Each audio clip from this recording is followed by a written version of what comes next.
I was in a probably what I call like the void, the dark phase that a lot of I think every human being goes through at a certain point in their life. Sure. And my dark phase lasted for about a year and a half, just shy of 2 years. What happened is I was just out of, not working. It's quite funny. I got heavily invested into GTA 5 role-playing games. So there's like a server called 5M where you essentially create characters that live out their lives, like a kind of like The Sims, but you're in control of it. Okay. You take on the roles of like the non-playable characters. So shopkeepers, people part of like, the characters that the main character normally would be just interacting with on a surface level, but now you're giving these people backstories and you can interact with an entire server full of people. And oddly enough, this is how I knew that I was descending. Well, I didn't know back then, but now when I look back at it, I know that I was descending into chaos because I was trying to latch on to the paradigm that I knew, which was I was still looking for a sense of order and routine to essentially like confirm my identity to myself. So I had two Okay. characters. So One you was were like police officer. you're looking for order and structure in a Yes. society, but in a society within the video game. Yeah, within like a virtual reality, right? Sure, yeah, okay. And so, I created two characters, one being like a police officer, one being a medic, funny enough, which was very representative of my roles, the jobs that I've done, the career path that I've chosen, and the way in which I was attaching a lot of meaning to that, because that was basically what my entire identity was, right? Outside of that, I didn't really know who I was. And so I'd be playing this game, I've got from like 8 p.m., because that's when the server started to liven up, until like 6 in the morning the following day. Mm-hmm. Sleep into the early stroke late afternoon and basically rinse repeat. And this is how I know that it affected me so much, because I'd actually wake up some days feeling like I'm going to be late for my shift, which is like literally sat here logging onto this fucking game. And then all the other dopaminergic habits that were heavy coping mechanisms were just manifesting and multiplying. And I don't like using labels. I don't really like to attach labels to things, but I would say during that phase, I was in a state of what we understand and call depression. Just had very low energy. My self-esteem was also pretty low because I was just attaching it to, I mean, like fictitious statistics, scores, leaderboards in games, for example. I was half-assing, I was working out, not really training, if that makes sense. And that also began to manifest in the types of relationships that I was attracting. So I had entered a long distance like situationship with one with a girl, and that was a very like tumultuous I think like year and a half of like not being able to see each other because of the pandemic, etc. And I was just a little bit of a mess, if I'm honest. But Sure. for me to sort of give you and the audience a better concept of that, it would be like, excuse me, like the classic, you argue with the person you consider to be your significant other, and instead of speaking my truth, instead of speaking what was on my mind, I would swallow what came to mind and try and feed into the other person's ego, because I so desperately craved to be loved and accepted. This also manifested into the virtual world, where I actually became like an overachiever, because I would apply myself to whatever I was doing in the game and ascend through the hierarchy to the point where I was one of the more well-known people within the server. And so I started to attach meaning to that. So I was quite literally living the life that I wanted to live and becoming the person that, the higher self that I like to talk about, within a virtual reality. And in actuality, I was just a husk. And so, yeah, that's when, we fast forward to about about a year and a half. From there, that's when I started to work on myself a lot more. I discovered self-improvement YouTubers. I got really deep into that rabbit hole, man. I was like fully into the whole, not the like the now the memes around like the Sigma male grind set type of content that we see.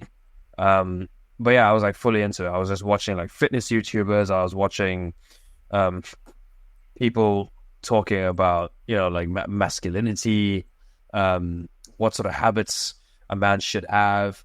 That then also got a little bit dangerous because then I kind of stepped into the Red Pill manosphere type of area, so you could see the pendulum quite literally swung one way, and I was just like, nope, like reject video games, just read all these self-improvement books, start studying like psychology, start studying like psycho-cybernetics, how to win friends and influence people. I was looking at all the self-help stuff. If it had self-help or self-development on it, I was all over it. I was consuming the hell out of it, to the point where my entire Instagram feed was nothing but Goggins motivation videos. It was like literally nothing but like, stay on and fucking wake up, 4 a.m. runs, and who's going to carry the boats. And I mean, I still love that stuff, right? Don't get me wrong. Yeah. But that's one end of the spectrum, right? And now when I look at the work that I do, I help basically find people in both ends of that spectrum, kind of pull them into the center and teach them how to emulate that within their own psyche. But before I got to that point myself, I was on this other end of the spectrum where it was, women need to qualify for you, and, you need to just be on your purpose and on your grind and stack your money and blah, blah, blah, blah, all that stuff, all that stereotypical, like, alpha male bro code nonsense. And then it was through joining my mother within her business as a Reiki healer. So I'm a Reiki master, right? And I've been a Reiki master since I was 18. When I started to reconnect with this modality of work, I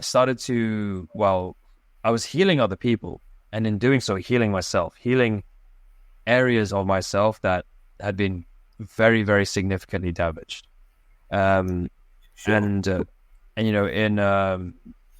Hindu philosophy, we call this seva, or service, right? Being of service to other people allows you to actually, it's the ultimate way of being of service to yourself, because as a human being, we're social beings. And I think one of the greatest things that anyone can do, and when you look at business models in reality, when you look at a lot of what the entrepreneurs are doing, look at the people within Cortex, the services that they offer, never mind what the actual delivery system is, the crux of their business is to actually help people with certain pain points. You help alleviate pain by offering a service which gives them the desirable outcome, which then allows you to achieve yours in turn, right? And this is, again, where we start to feed into the duality. This is where we start to navigate entropy. This is where we start to look at, bridging order and chaos together. I started to do this through Reiki healing. I then started to study as a yoga instructor. And then I began to hold these classes. And as that took off, I started to learn more and more about myself. I started to actually understand why I had certain impulses. I understood, like, okay, when I am bored, I feel like playing a video game because now it's just numbing my mind. Now it's just giving me something to do within my peripheral vision. It's stimulating that, but it's only going to hold my attention for a set period of time, because this is a construct that isn't natural and it doesn't actually really fulfill me. It just satiates this, like, it's, when you wake up in the middle of the night and you feel a little bit hungry, but it's like, you're not actually hungry. You just need to have another sip of water, or go drink some water, maybe move around, and then you can go back to bed. Sure. It was like that before my mind. And then I would gratify that itch, and then suddenly the thought of, oh, you know what, man, like just watch some porn. Like, you know, you're still not stimulated enough. Why don't you just go and just flick on a video, right? Mm-hmm. Yeah, won't get graphic about that, but it's the train of thought. And so I'd go ahead Sure. and do all that, and then I'd be like, okay, well, I got that dopamine hit. Now what? I'd be left feeling unfulfilled. I'd actually feel worse off because I know this is not something that really satisfies me. Again, it's scratched the surface, but that itch is still going to be there until I rewired myself internally, because I had been conditioned to buy into very instant, gratuitous activities, and I was living a very instant, gratuitous life, right? Because one thing, especially in life in the military, is it's a very fast-paced life.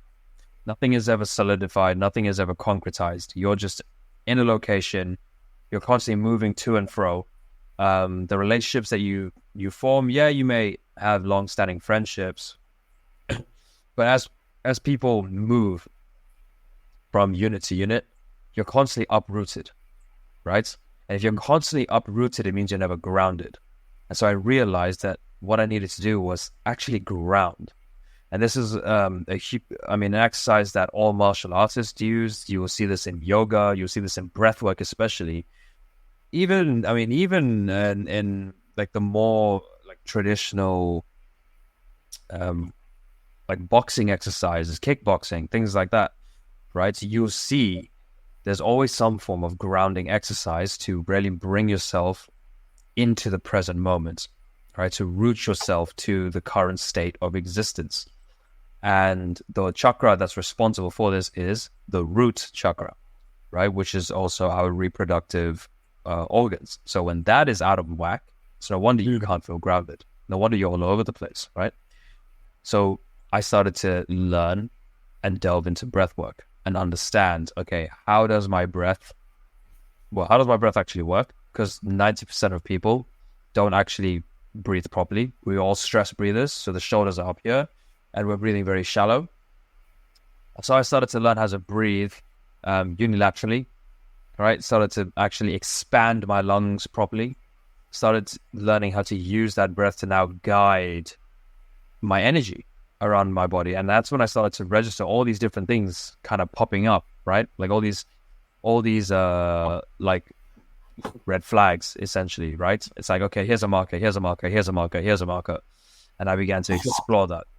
Mm-hmm. And so that's how I started to uproot the negativity. I started to uproot the thoughts that were associated with those behaviors, because those were paradigms that I created for myself. Yeah. And funnily enough, you know, I will say this, one thing that I learned about myself was the mass consumption or the overconsumption of like video games, mindlessly scrolling social media, porn, right, in the form of an addiction or just overly consuming it. And all other elements of escapism comes from a deep, innate sense of low self-worth and just like an inferiority complex, right? Because when I look back over the narrative of my life, especially during my career in the armed forces, I was always trying to chase perfection. I was always trying to chase, you know, recognition. I wanted to be the best. And because I wanted it so bad, I actually set myself up for falls. I would constantly self-sabotage. And so that's how these behaviors started to manifest in life after I left the military. And I had to revisit it. And yeah, you know, as you said earlier, they can be very painful emotions to explore, right? It's very painful For to, sure. yeah, I mean, it's painful enough when someone tells you, oh, you're a loser, or, you have a problem, and you now have to acknowledge that. Imagine how painful it is when you are the one that's giving yourself these answers. But that's what I mean. We are the only people that can give ourselves these answers, because the only way that you can progress and change your state is to know the self. And so using breath as the vessel to guide myself through the journey of navigating the energy belt, which is the chakras, but then it's also navigating the body, right? Because the body is the canvas. It is the landscape, right? I had to navigate that area and even explore, foreign territory, or areas that I thought I knew, but they changed over time. And so I had to learn, how has this landscape changed? Then understand within myself how I wanted things to look within, within myself. Okay, so what kind of behaviors do I want to emulate? What kind of behaviors do I see, the higher self, the everyone's got this this idea of like their perfect version of themselves, right? And so I started to look at these behaviors. I started to then write it all down. This is where journaling comes into play, because now you're transmuting mental energy into written format, and you can now look at the paper. So I started with everything that I believe was wrong with me. Then I looked at, okay, everything that I want to be. Then I looked at, okay, how can I create a correlation to change column A into column B? And that was the foundation. And then the breathwork started to solidify and anchor those beliefs, along with meditations and, people talk about affirmations, manifesting reality, etc. But I suppose in the more logical realm, in the logical sphere, it was,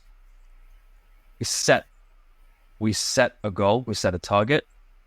I then started to look at how I can consciously take action to emulate elements of the goal and the target. And then the mode of transport to bridging the two spaces was, for me, using breath to navigate that landscape, find and literally like almost do like surgery, right? You would like twisting, or like fusion cores, right? You're just kind of like twisting the old one, it's all burnt out, extracting it, but like, okay, yeah, this needs to be replaced. But before we do that, we need to clean out the socket. Cool. Scrape out any gunk that's there, and then replace it with a fresh new fusion core. Right? That's a little gamification there. Yeah, it's a great analogy, actually. Right. And so fast forward, like 2 years and some change, I am now in a position where I genuinely, hand on heart, can say, after going from someone who used to chronically play video games, not even think twice, wouldn't even think, to be fair, just click tab, porn, shitty food, lack of routine, in a very toxic situationship. If I was to, do like a compare contrast, now where I'm at is, I don't play video games like at all. I say at all, it's like I'm in more control of it if I ever decide to. In the last like month, I actually genuinely haven't even touched it, even though I've thought, oh, you know what, it might be cool to try and like beat this boss on Elden Ring, or try and go and unlock this thing. But by the time I get through the door after my day's done, I'm too tired. I have a shower, I'll eat some food or whatever it is, and then I'm in bed because I'm out. I'm so much more busier. I have a consistent fitness routine. I've attracted a relationship with a woman who's quite literally just like, I'm still like, yeah, like lost for words, right? You're happy. I'm happy. Yeah, I'm happy, right? And Good. And just in general, the stuff I consume it's all done with me understanding that I'm in control. I have control of my actions. There's no impulse anymore. And if I do feel like an impulse, like this is another thing. It's like Okay, sure. If you want to indulge in like some fast food, or you want to play a game, right? Even if you want, I mean, not that I'd advise it, but if you wanted to go and like watch a video or something like that, it's like make the decision from a place of being in control. And Yes. and most importantly, listen to the breath that comes up when the thought comes to mind, right? Mhm. If it's like a shallow stuttery breath, then that's fear, that's anxiety, and then it's like, no, we need to change that. We need to do more work to shift that breath. We need to shift that state of being. But if you can hand on heart, just say it as clear as day, as a matter of fact, then it shows that you're in control and that you no longer are controlled by impulse. You're now making conscious decisions, and you're quite literally just integrated conscious awareness. So you are a CIA agent, as I like to say to my students who do this.